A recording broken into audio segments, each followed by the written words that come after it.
Okay, it's recording. That's all we have to do. All right. All right, people starting to join. Welcome, everybody.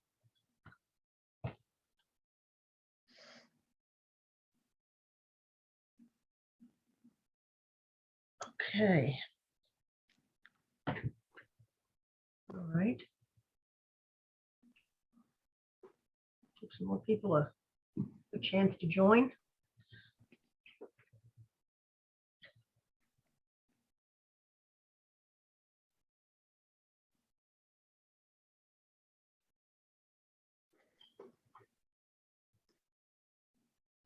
All right, this is Radical Feminist Perspectives. I'm Marian Rutigliano. Joe is off having a great time at Philly this morning. Lauren Levey is here this morning and is going to be talking about the book Lesbian Nation and the woman who wrote it, Jill Johnston. This book was published in 1973, and I was there when it came out, and people looked at the title and looked at the book and said, what does she mean by Lesbian Nation, and who is this woman?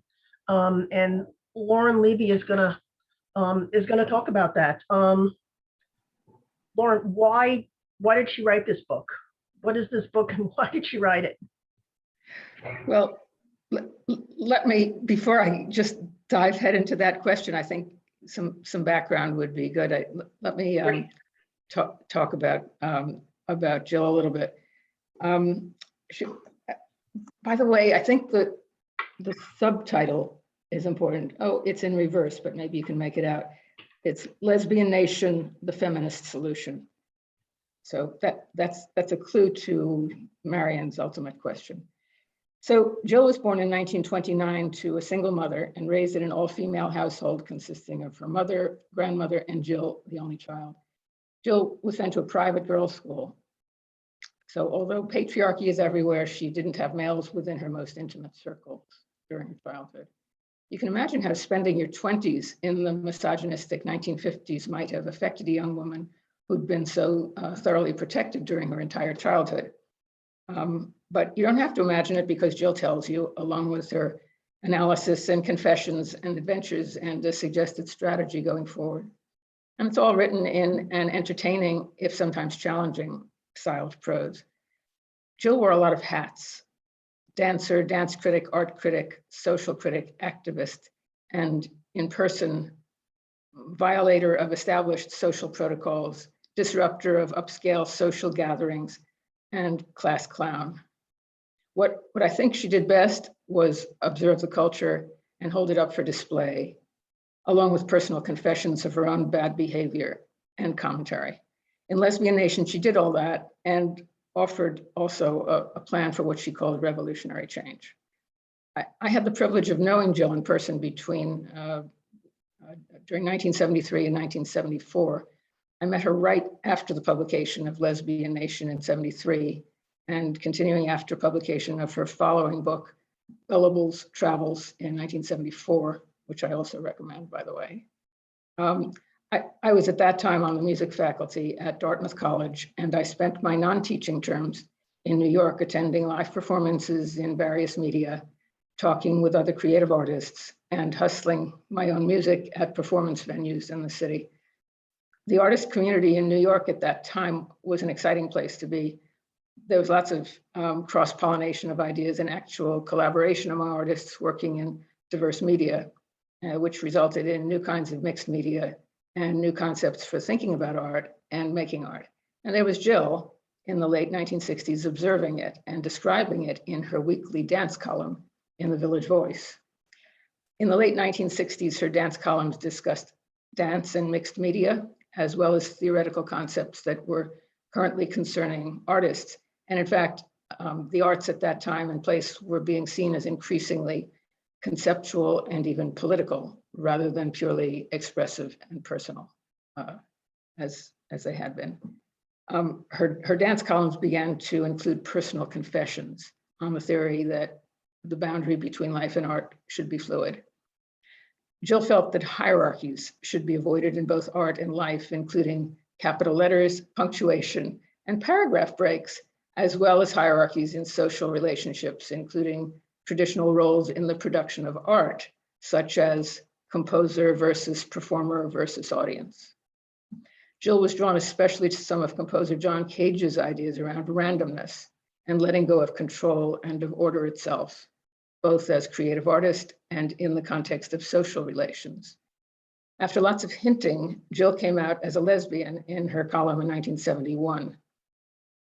Wisely, the Village Voice kept her column, but hired another dance critic. Now, before you get put off by the daunting vision of reading an entire book of prose written as a single long paragraph without punctuation, I want to assure you that Lesbian Nation is not that book, or at least not mostly that book.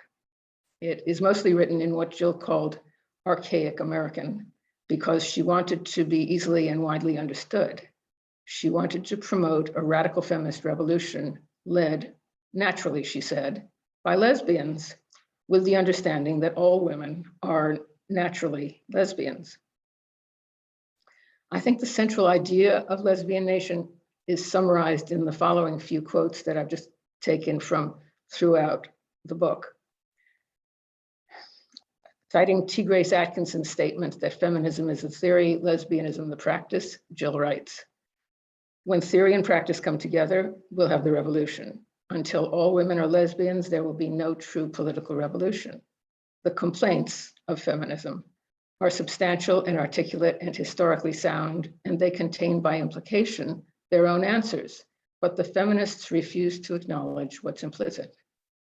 The Blacks in America were the first to understand that an oppressed group must withdraw into itself to establish its own identity and rebuild its strength through mutual support and recognition.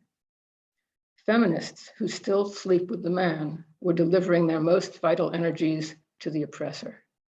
Most feminists understood this immediately, but were confounded in their realization by the taboo against the obvious solution of sex with another woman. The solution has not been posed within feminist theory," she goes on. It can't be because feminism is not a solution. It is the complaint that got the movement going. They've got the best problem around, and that's the man. And biology is definitely destiny, she writes. The woman in relation to man has always been defeated. Every woman who remains in sexual relation to man is defeated every time she does it with the man, because each single experience for every woman is a reenactment of the primal one, in which she was invaded and separated and fashioned into a receptacle for the passage of the invader. Until all women see in each other the possibility of a primal relationship, of a primal commitment, which includes sexual love, they will be denying themselves the love and value they have readily accorded to men, thus affirming their second-class status.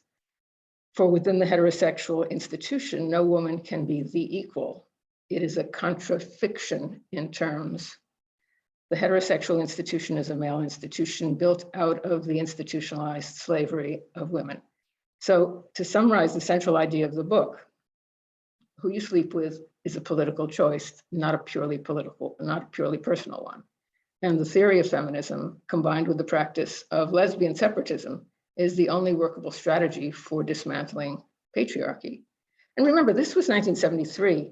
Andrea Dworkin's Intercourse, expressing similar ideas, wasn't written until 1987, 14 years later. I know that the proposal of universal lesbian separatism always raises hackles among all demographic groups, including lesbians and including radical feminists, more now than in 1973, in fact. So read this book. It's great fun, and it might make you mad, and it might even make you a lesbian. Okay, so is this why did she write this book? Is that why? What was she trying to do with the book? You knew her, was it purposeful? I mean, what was she trying to get women to live off separately? What was or was it just that she needed to get it out? No, I don't think it was personal. I think she wanted to be understood. That's why she wrote in regular American. I think her point in writing the book was implicit in what I just said. Really, she wanted it to be explicit rather than implicit that that lesbian separatism, that women need to separate from men, and until we do that, we're collaborating in our own oppression. To paraphrase it, I think that's what she was after. How useful, I mean, in her thinking, or in yours, was it to say that every woman is a lesbian? Does it turn people off? There's something in the chat where somebody's saying, you know, if any woman can be a lesbian, isn't that like men saying they can be women? I mean, so how useful was it for her to say every woman can be a lesbian? Well, I don't think she was saying it either to turn people on or not to turn people on, or I don't think it was a manipulation. I think that look, so let me back up a little bit. If the statement upsets people, that it upsets everybody, it upsets every demographic, it upsets it upsets men, of course, and it upsets heterosexual women, and it upsets lesbians. And I think things have changed since 1973 with respect to lesbians. Remember, we were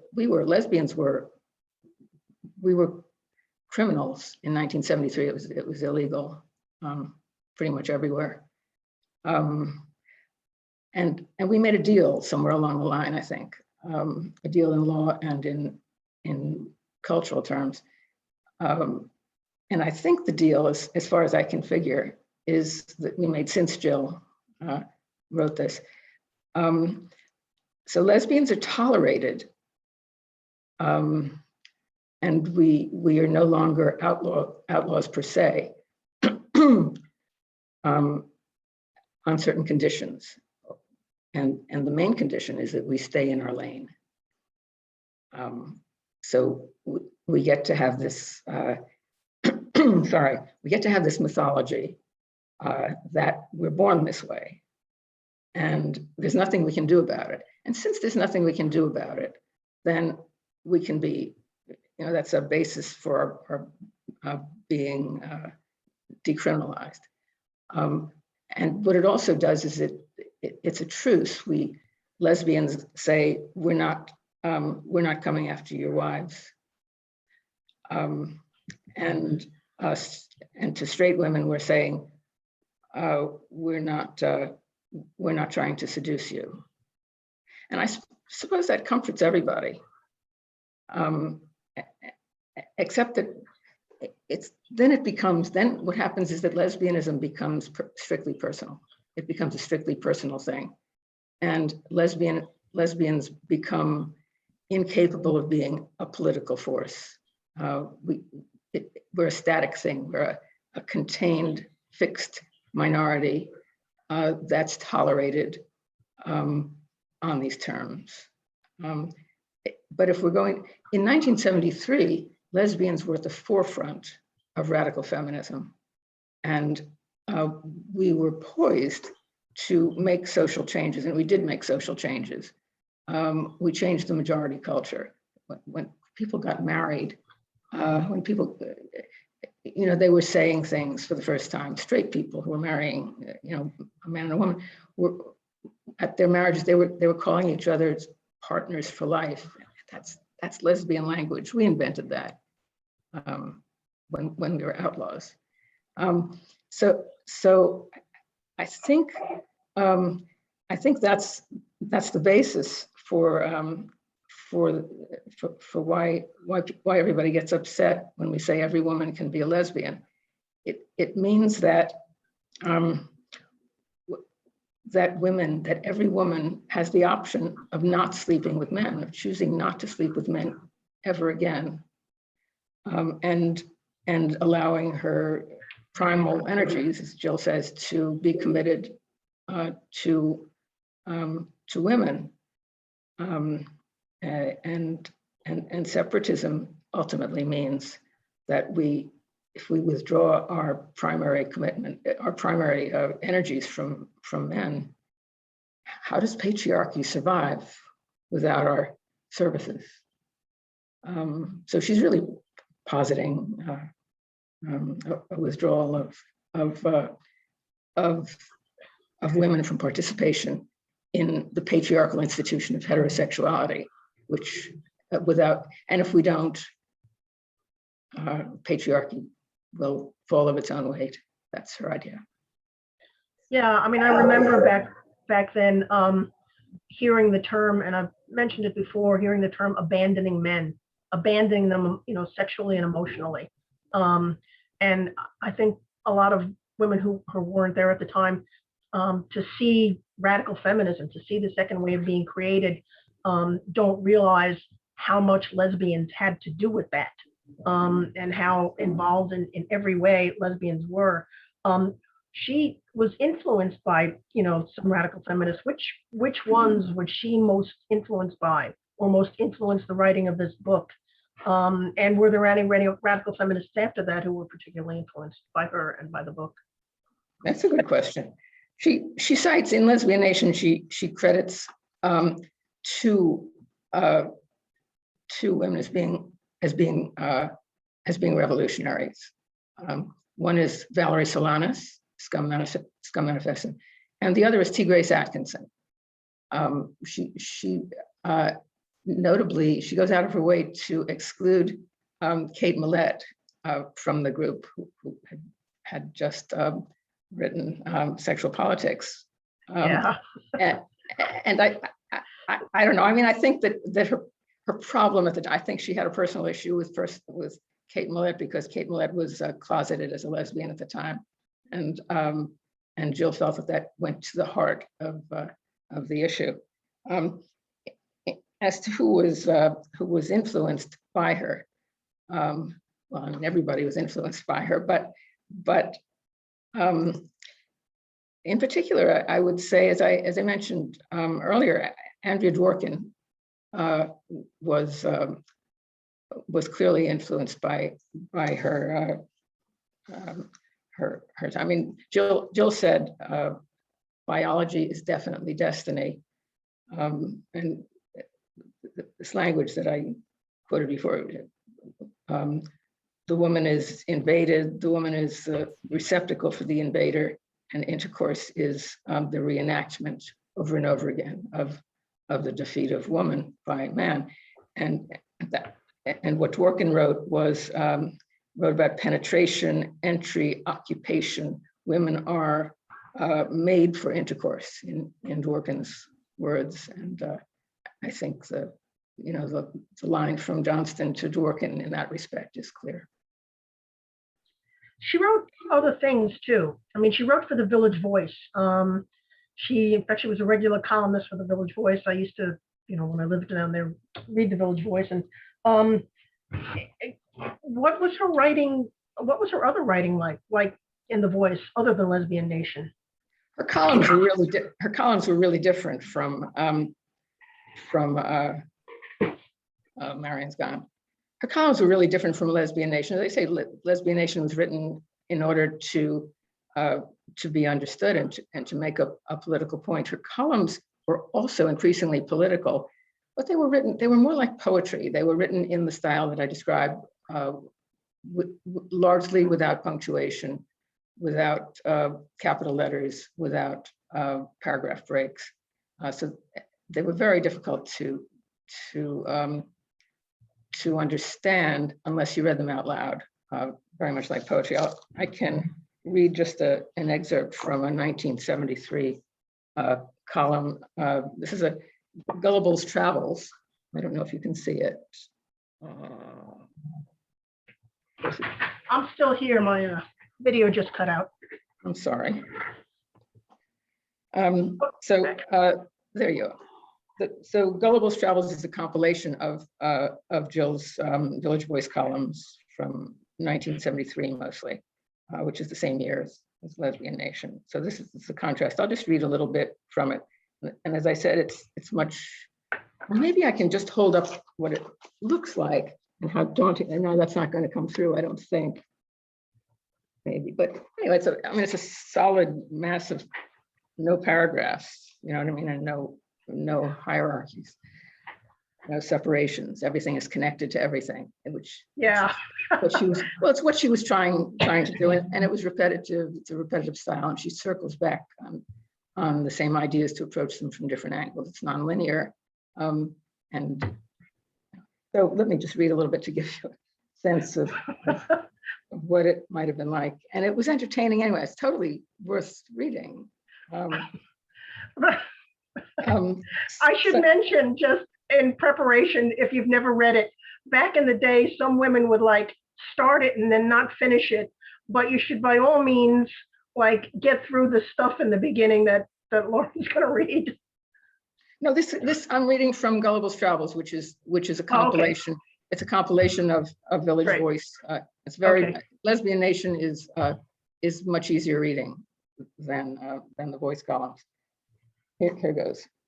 Some woman at a party said her mother said, "When you grow up, you'll have all the things I never had, and then I'll hate you for it." Some other woman said she was living her mother's dreams, and another woman said her mother never had any dreams. Her mother stopped dreaming when she was 5. I'm not certain I want to tell any other mother's stories. I want to tell you about St. Mary's, or about my life on the Bowery, or about conversations with straight women who want to know about good sex, or is there anything that isn't about the mothers? It goes on like that. That's, and I put in punctuation, I couldn't help it, you know. But if you read it on the page without reading it aloud, you find yourself making connections between things that I didn't just make in reading it out loud. I made choices about what I wanted, the words that I wanted to group together to make a certain kind of sense. And if you simply read it as words on the page, other kinds of connections can be made, and that's very much the author's intention. She talks about in the book, and again, the first part is like a little, you know, occasional stream of consciousness, a lot of run-on sentences. But she talks at one point about, you know, she was married to a man for a while, had 2 kids, talks about getting to New York City in like the late 60s, and not being able to find a single lesbian bar, which I find curious, because in 1969, when I came out, it was by walking into one, or, you know, would have opened up that evening as one. So what happened in the late 60s? Was she just not in, I mean, why couldn't she find a single lesbian bar? Well, as she explains in Lesbian Nation, at that time, she was behaving as a lesbian. She was lesbianing, you know, but she wasn't, what, to use her terms, she wasn't identifying as a lesbian, which is to say that she had no class consciousness. She lacked class consciousness as a lesbian. And, you know, when you are something and you have no consciousness about it, you make bad decisions, and life takes over, or patriarchy takes over, or whatever other forces are. You're not in control of your life, and so she identified as an artist at that time. She's hanging out with artists, and that was her class consciousness. Was as an artist, she felt that artists were, in a way, an oppressed minority, and so inevitably, the culture took control of her life, and she found herself married and having 2 kids very quickly. She made some bad decisions. She also talks about, she makes reference to being mentally ill, to schizophrenia, and she said a lot of things. So, I mean, I didn't know her. It was never clear to what extent she was or was not schizophrenic. Kate Millett talked about being hospitalized for mental illness, and there were, you know, women in the past who were called schizophrenic or otherwise mentally ill, who might now, you know, be, you know, plastered with the label cluster B. But what what do you make of, or is it, is that relevant that she said she was mentally ill, schizophrenia? What was that all about? Um, I, I, I didn't experience her as mentally ill at all. I experienced her as being remarkably reality oriented in person. Yeah, I wondered. She does explain in Lesbian Nation how the 1950s were crazy making, and I remember the 1950s. My whole childhood was in the 1950s. I mean, I was born in 1947, so if 1950s culture existed through the 50s and into the early 60s, it literally was my entire childhood. I remember it vividly, and it was a terrible, repressive time, not just sexually, which didn't so much concern me as a child, although of course it did. But there was this tremendous uniformity, and everything was a lie. I mean, everything was a lie, and you knew everything was a lie. It was just hard to figure out what the truth was. And so Jill was dealing with, look, she couldn't be a lesbian. She was in her 20s in the 1950s, right? And after this protected childhood, it was this crazy 1950s, which was very patriarchal decade. So she couldn't be a lesbian except as, I mean, one couldn't, except either as a criminal or as someone who went straight, to quote Jill again. You give up and you marry a man, again, to use Jill's language. It just, there was no lesbian identity that was public. Now, you could be a criminal and find lesbian community, but it was very difficult to come to that place because there was no public, as far as the public, as far as media was concerned, lesbians didn't even exist. Right? You had to already think that they existed and then go looking for them. She had a series of mental breakdowns, is how she described them, and each one was treated with institutionalization, including electric shock and drugs, a series of them. She hated the institutionalization, and she hated, in particular, the electroshock therapy because it scrambled her cognitive processes, and she loved her cognitive processes. And then she would come out of the electroshock therapy. For a while after that, she couldn't think straight, and so it was torture. So finally, after several of these episodes that seemed to be an unending series, she took a friend with her to a cabin in the woods when she felt at a point where she felt she was going to have another break. All right, and the idea was she wanted to see what it would be like to be unmedicated and unshocked, and see if there was a process that needed to happen that she could allow to complete itself without having it truncated by psych intervention.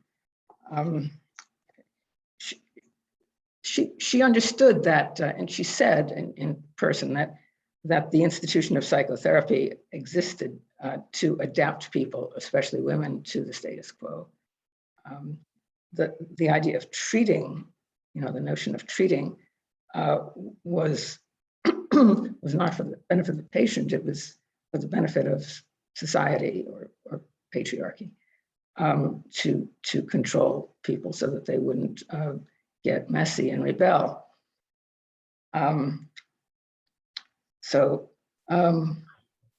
Yeah, I don't, when I met her, she was, as I say, she was very lucid. And by the way, she didn't talk in person, she didn't speak in person at all, the way she writes. I mean, thank goodness, right? She spoke like a regular person. So I was very relieved. I was very relieved when I first met her that I was going to be able to communicate. It's a great relief. But what happened when she locked herself in that house in the woods and let the process go without being? I mean, tell us what happened. Well, she got through it. She got through it, and she understood some things. She had some realizations, and she came out. She did come out the other side, and she recovered and was reality based again. And eventually, I don't know what happened. I believe that I lost touch with her after 1974 in a personal way, and I think that she may have had one more institutionalization, but basically they ended. It stopped. Wow. And I can only imagine that she did in fact work it out herself. Wow. And I would also imagine that the cultural change that occurred at the time that Lesbian Nation came out would have helped her sanity. She was smart. She was well read. She in her writings looked at Greek myths and used them. I mean, it's in Lesbian Nation. She taught a little bit. She taught, somewhat. She talks about it. But what is with the reinterpretation of Greek myths? Because that was part of her writing.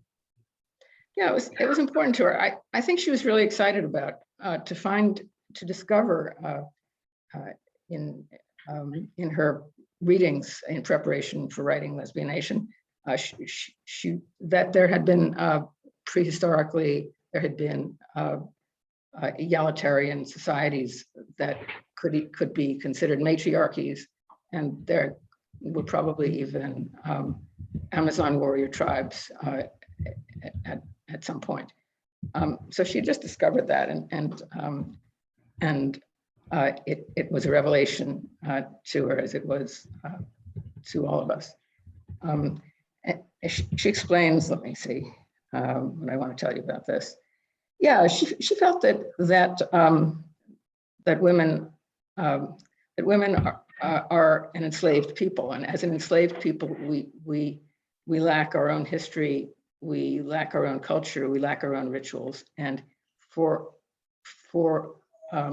Lesbian Nation to be a thing, right? In other words, for women to be a people, for women to be a nation, it requires all of those things: history, culture, rituals, because they inform us as to what our character is as a nation and what our heroes would look like. And she also talked about it, of course, because there was suddenly starting to be evidence that this stuff existed. Was she a radical feminist, or was she a lesbian feminist, or are there really two separate things? And what was she? What kind of a feminist?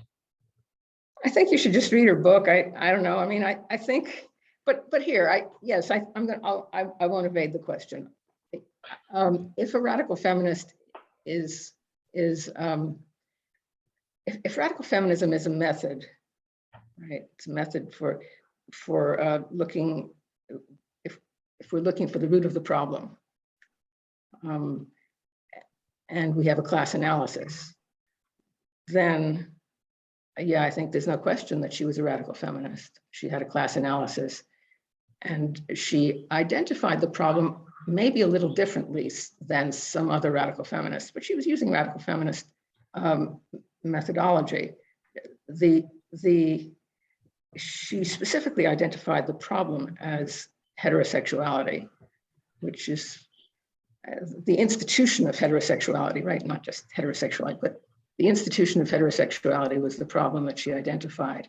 And that's pretty close to patriarchy. I mean, what that is, as I see it, that's certainly the institution that a very powerful institution in the arsenal that patriarchy has in enforcing its precepts and enforcing behaviors. We also used to talk about women's liberation, and you don't hear liberation anymore. Liberal feminism veered off into equality. Everything became about equality. But we talked a lot, and radical feminism, one of the goals was the liberation of women. She said that the liberation of women is for women, not for men. And is that, I mean, is that what she meant by separating from the institution of heterosexuality? Is that what she meant by forming a lesbian nation? Was it tied in with our liberation? I'm not sure I understand exactly. Well, there are a couple of things that I can respond to in that. Yeah, she wasn't giving a solution for society. She wasn't giving a solution for men. She was offering a solution to get out of patriarchy for the benefit of women, which is liberatory. To liberate women from patriarchy, yes. Yeah. And I, again, that or was from heterosexuality, from the institution of heterosexuality, she might have said. Yeah, we used to talk about women's liberation, and it was understood that the liberation was from men. And I think that sometimes gets lost, but she developed in that milieu early in the second wave. So I think it's important when we read these early works to remember that it was in the context of being liberated, and what we were being liberated from was patriarchy. And Mary Daly's got a whole big long quote that's saying, you can call it whatever you want, but patriarchy is the home country of men. So this book is, from 1973. Is it dated or outdated at all? Is it worth reading now? Yeah, I noticed. I read it enthusiastically and without any critical thought in 1973, and I haven't read it since, because in 1973 in my enthusiasm I gave my copy away so that more people would read it, and so I didn't have access to it, and it's been long out of print. But yeah, reading it again, there were two kinds of things that dated it for me. I'm not willing to say outdated necessarily, but that dated it for me, put it for me into a particular time frame. The first of the two was, I think, was a positive thing. She has a critique of something that we don't talk about much anymore as radical feminists. She has a critique of chivalrous love and monogamy and possession and the hierarchy of what she called finding your one true love, which results for women, whether they're heterosexual or lesbian, which results in the isolation of the couple, right? There's this hierarchy. The primary unit is your couple, and women are removed from public community by virtue of that by virtue of that ideology of chivalrous love, in other words.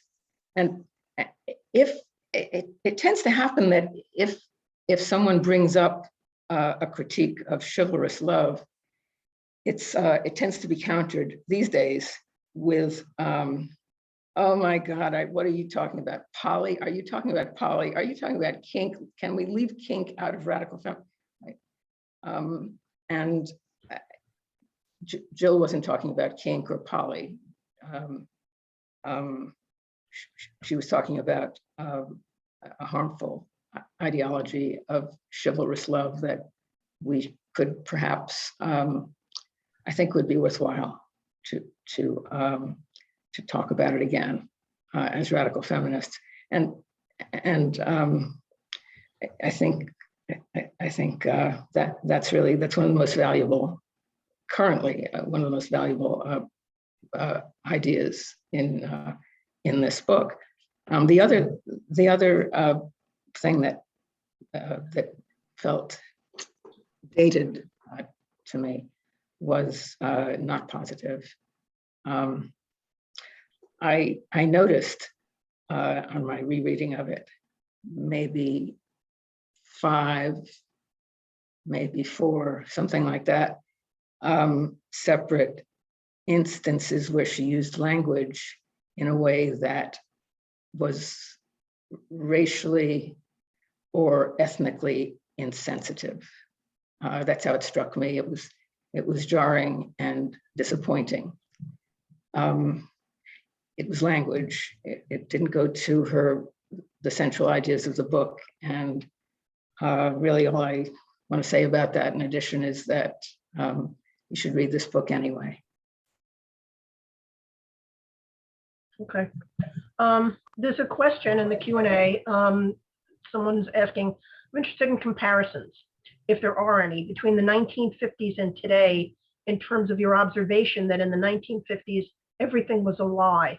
And she says, this seems true today, but that she wasn't there in the 1950s, so maybe that's not useful. And what do you think about that?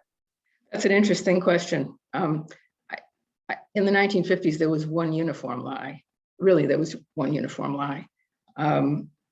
And today that's not possible because of social media, because there's so much more information coming from so many different sources. But in the 1950s, there was Walter Cronkite on the evening news, and that was the way it was. It was a very much more circumscribed tyranny. There was also a comment in the chat about Adrienne Rich and compulsory heterosexuality.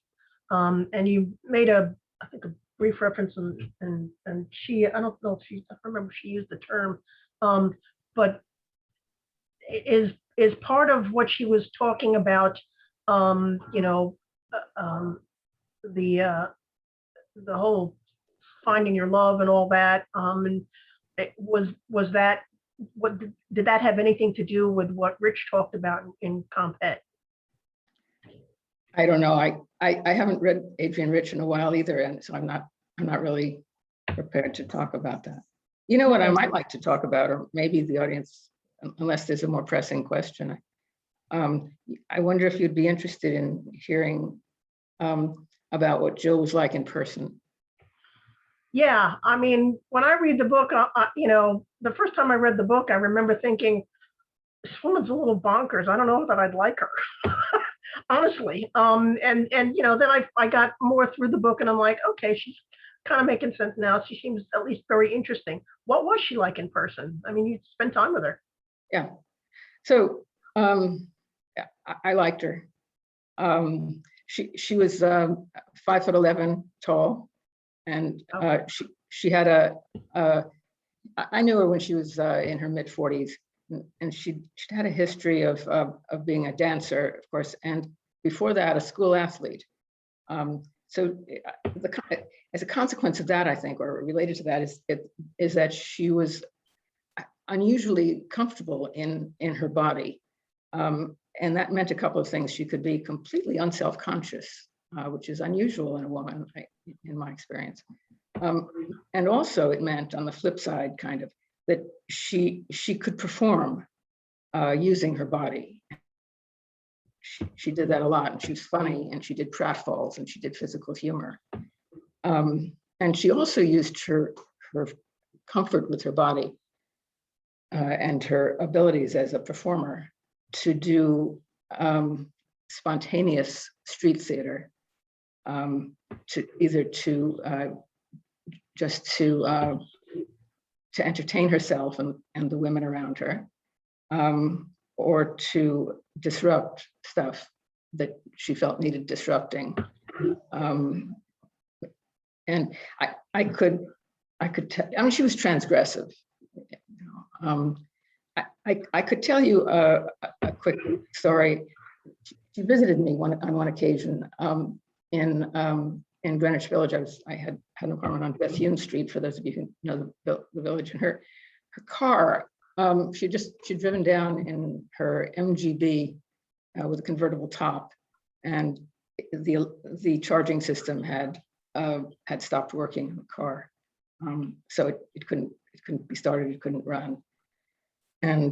we the two of us wound up deciding to push it up 8th Avenue, about 3 blocks to a service station. And it was tough at that time because 8th Avenue was cobblestones, and it was bad old 200-year-old cobblestones in terrible condition. So it was hard to push over all the bumps. And it was also, I also had to watch my feet so that I didn't fall down on the uneven cobblestones. And she was in the front of the car, steering and also pushing. At some point I looked up from the street, and she was no longer pushing. She had perched herself on top of the back of the driver's seat, and steering with one foot. And she was waving and smiling and shouting and interacting with her fans, who were, I mean, after all, this was Greenwich Village, and she was a celebrity in Greenwich Village in 1973. And she's like, you know, so she's doing Queen Elizabeth on the seat of the car as though she's in a parade, and people are loving it. People are coming up to her and hugging her. And now, as I say that, and I was a couple of things. So I was drawn into her performance, whether I wanted it or not, and that was typical.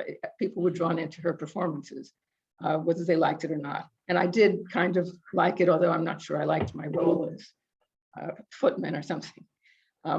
But it was an entertaining thing to do. But the other thing that just strikes me when I tell that story is how unusual it is for us to think about a women's liberationist and an outrageous lesbian personality being a celebrity, a popular celebrity who was recognizable and loved on the street anywhere. That would be so out of place today. A lesbian women's liberationist celebrity. Think about what a different world that was. Yeah. And the other thing I could talk about, actually, with respect to, in the same vein in a way, is her first chapter in Lesbian Nation, where she describes the incident at the town hall affair. Maybe that's worth talking about a little bit. That was Jill's most famous disruptive performance of her life, and it's what propelled her to whatever level of fame she achieved. And she tells it, and it's hilarious. She tells the story in the first chapter of Lesbian Nation. It's hilarious. It's worth buying the book just for the first chapter. Town Hall is an iconic performance space in Midtown Manhattan, and this is a panel discussion that Jill was invited to participate in. It was hosted by Norman Mailer, who had just written an essay called "The Prisoner of Sex," which was basically a complaint about how difficult it was to be a man, you know. And he had written it in response to the women's liberation movement. So the panel was Mailer opposed by 4 women who included, let's see, Jill Johnston, Germaine Greer came over for that, Jacqueline Sabalos, who was the president of the National Organization for Women, and Diana Trilling, who was a literary critic in New York. So when it came to be Jill's turn to present, she did one of her. It was a Village Voice column-like presentation, right? It was rambling and it was stream of consciousness, and it was about nothing that had directly to do with the topic at hand. Although, of course, she would have said everything has to do with the topic at hand. And what is the topic of hand if not everything? So Mailer, at some point, being the moderator and needing to show that he was in control of the situation, told her to wrap it up. And at that moment, and this was planned. Two of her friends leaped up onto the stage and tackled Jill to the stage floor, whereupon the three of them began to roll around and make out on the stage floor at Town Hall. So, and the audience, it was a live audience, was filled with luminaries. Betty Friedan, I mean, all these people were in the audience. Gloria Steinem was in the audience. And they went crazy. The audience, got raucous, and so they loved it and they hated it and they were outraged, and it was a spectacle. And Mailer, of course, he was the moderator and he needed to be in control, and he had just written The Prisoner of Sex explaining about how he needed to be in control. And so he said, his most famous line that night, infamous line, was, "Jill, be a lady." And you know what I mean? That train had never been in that station ever. So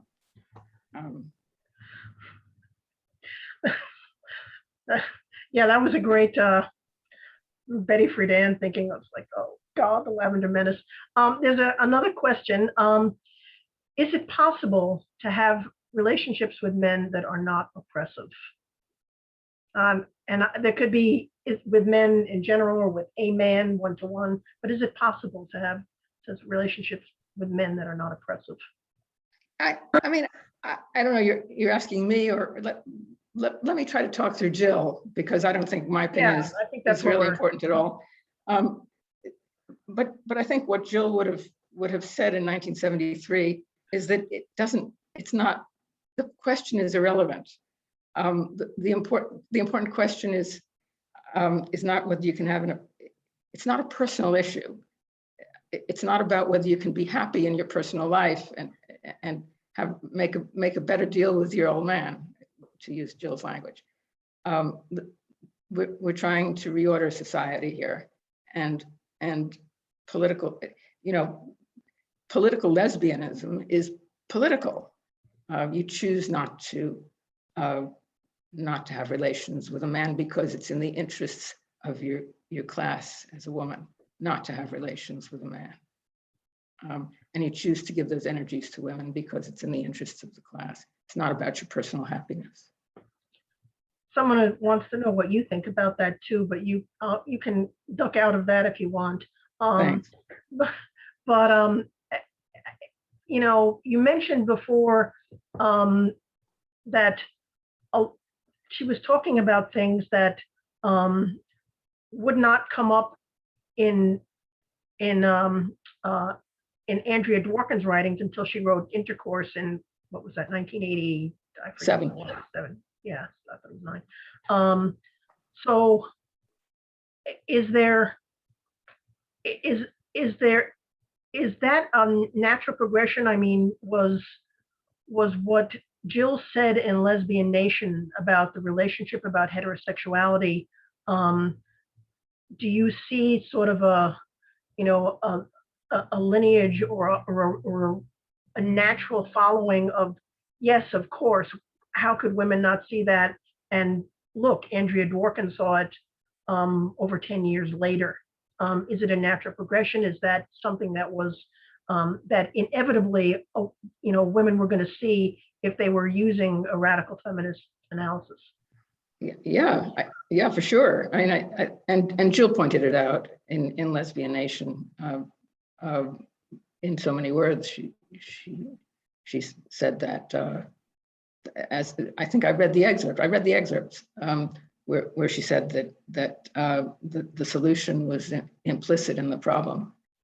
Feminists put the problem out there, and they dodged the solution, which is lesbian separatism, because they couldn't handle the taboo. They didn't know what to do with the taboo.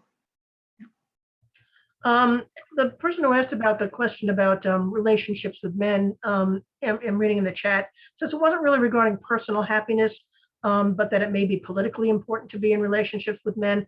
I'm pretty Machiavellian about things. So to me, they're tools. I'm happy to use them. I have absolutely zero interest in whether or not they're happy or not, and when it's said and done, as long as they leave us alone. But do you think that the question then is politically, can we ally with men and have it somehow not be oppressive?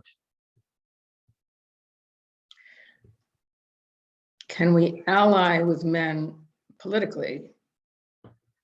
Is that what are we talking about, political alliances or personal alliances?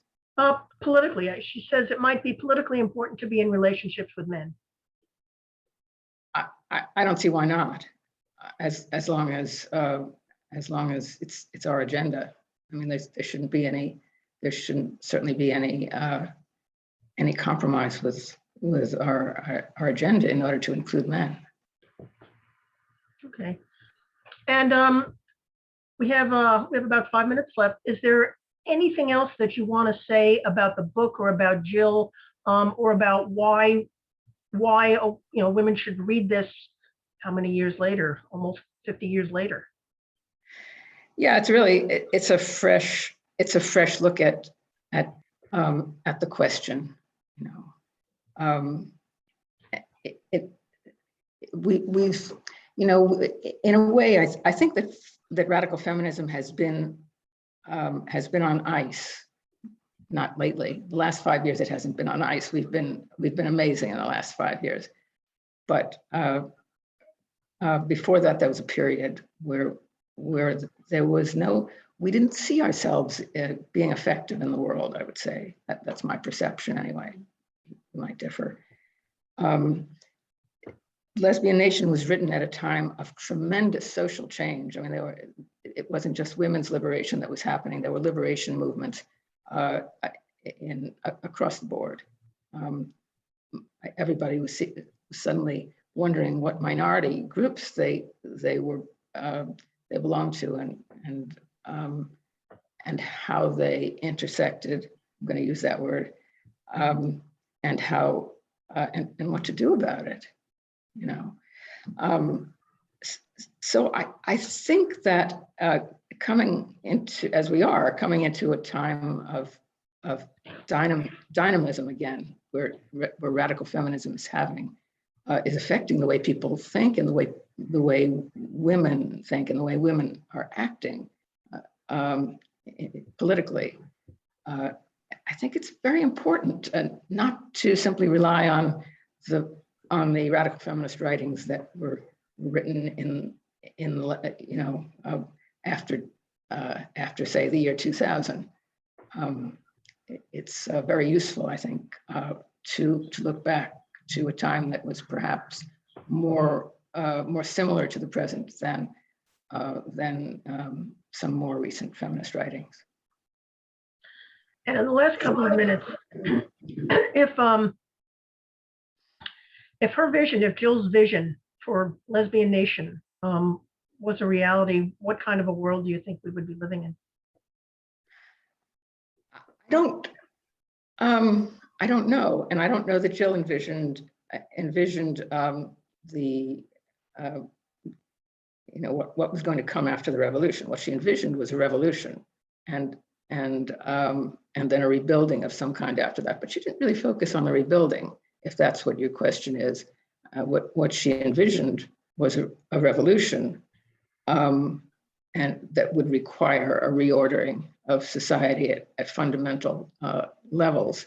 And she's giving us a roadmap for achieving that revolution. That was her vision, I believe. Yeah, somebody in the chat just said that Jill would have started a revolution if she'd been around today. And I think she probably would have. Someone else is mentioning that, wondering what she would have thought about words being erased from language, like mother and woman, considering her fluid approach to written text. Oh, yeah, she was totally transgressive with language. She said stuff that you weren't supposed to say. If she understood that something wasn't supposed to be said, she would say it, and she would say it loud, and she'd make a scene while she was saying it, and she would draw people in and force people to watch and force people into her performance in the street. But what would she have thought about erasing the word woman? Oh, she would have hated it. She would have said it in all the wrong places. She would have said it she would have broken all the taboos around it. She would have misgendered. Oh, completely. You would have seen a Village Voice columns. You would have seen multiple Village Voice columns with as much misgendering as you can imagine, and then some. All right. Again, Lesbian Nation, the feminist solution. Thanks everybody for being here. And we will see you next week. Have a great day, everyone.